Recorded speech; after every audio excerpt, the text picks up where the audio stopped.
First, we're going to watch a video that you provided of a lesson that you just recently taught. Mhm. I want you to watch yourself and also want you to watch your students. And just some things I want you to be mindful of as you watch your students. See how much of the time they were engaged. See how they interacted with each other. Were they interacting respectfully with each other, with you? We also want to look to see, again, if the students are interrupting others, if they're interrupting you, if they are engaged in a high level of conversation as well. We want to make sure that our lessons are fully engaged and that these kids can actually take away and talk about some of these things from their lessons. Okay. And then I know, as comfortable as it may be, you're going to want to watch yourself too. So some of the things that we're going to look for as you watch yourself is, what is the ratio of praise you give your kids? How often are you praising your kids? Are you providing clear expectations about what you want your children to do or your students to do? And then also take a look about, are you wasting time during your lesson? Is there a lot of space that is empty? We want to make sure to get the engagement up that you're engaging these kids. So we're going to want to take a look at some of those things as well. Okay. Okay? All right. So Sounds let's good. go ahead and okay, so we had a chance to review your lesson and watch yourself and watch your students. So we're going to hold on to that for a second. And what I'd like to do now is guide you through a list of questions. Okay? So on a scale of 1 to 10, with 1 being the worst lesson you've taught and 10 being the absolute best lesson, how would you rank that lesson? I would say a 4 or 5. 4 or 5. Okay. And then as you were watching the students, I'm just going to ask, what did you think about their engagement? Well, out of all the kids, one child was definitely engaged, but I feel like the others were not so much engaged. Okay. A couple of them were watching Uh-huh. me as I was reading the story and asking some questions, but only one was answering. And then the others were just kind of just staring off into space.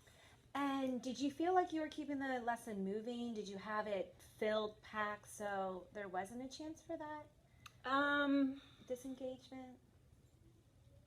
I think the topic or at hand, reading the story with the preschool students isn't the most engaging activity, but I would love to know how or to better engage them during story time, because it is a non-negotiable in our schedule. We have a theme each week. We have to present a book, read a book. We have vocabulary and questions we have to do.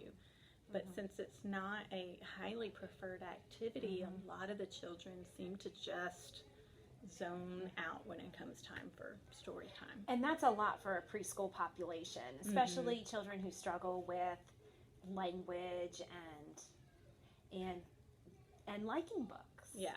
So, Yeah. what pleased you most about the lesson? Well, I loved that the one kid, as you saw in the video, was able to answer every single question. He was blurting out, but I loved his level of engagement. If I could get the other kids to do that, like him. No. I mean, I know their skill levels are very different, and he is a higher functioning child, but and he provides a great model, but then he also kind of takes over, and the other kids who aren't as quick to respond don't have the opportunity because he's blurting out. And that's a good observation, that the kids, that this one particular student, although the engagement's desirable, we need to kind of curb it to be respectful. Okay, so what would you have done to change or to move the lesson closer to a 10? Well, I noticed with one of my students, Mm-hmm. whenever I asked her a question and I gave her verbal choices of what the answer could possibly be, she just stared at me, and then the next time I asked her, she did repeat my verbal choices of, you know, what the answer might be. So I don't know, I need to get it to a 10, I need to help them answer questions better, have more ways for them to answer, and not just me giving them a verbal choice. Understood. So what would your students be doing differently if your class was a 10? How do you envision your students behaving? Well, very similar to the one child who was answering the questions. You know, honestly, I don't mind if they blurt out answers, but I would love it to be a different child each time. Right. Engagement from everybody. Yeah. I don't necessarily feel like I need to have a class operate in a way that they have to raise their hand to answer. Like, Right. I'm fine with them engaging spontaneously. Right. I would, to get a 10 and to have a really good lesson would be having them naming the pictures as I'm turning the pages. They could be commenting on the page, or you know, when I do ask a question, obviously somebody answering. That would be closer to a 10. Yeah, I think raising the hand at this population is kind of above the expectation. So, yeah. How could you measure the change of engagement? What would be an indicator to you that yes, these kids are engaged? Well, in and- this particular class, it's a small class, obviously. I have 9 students. So I may be having 7 of the 9 students engaging more and being able to respond. Unfortunately, in this class, I do have one nonverbal child.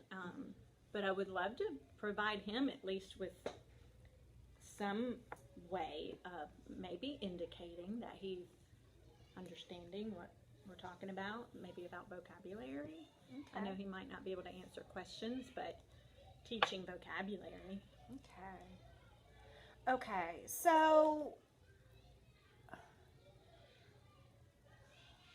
we're looking at all of these questions, and what I've written down: engage, engage, engage, engage, engage. So, do you think that could be a reasonable goal, is to increase engagement? Absolutely. I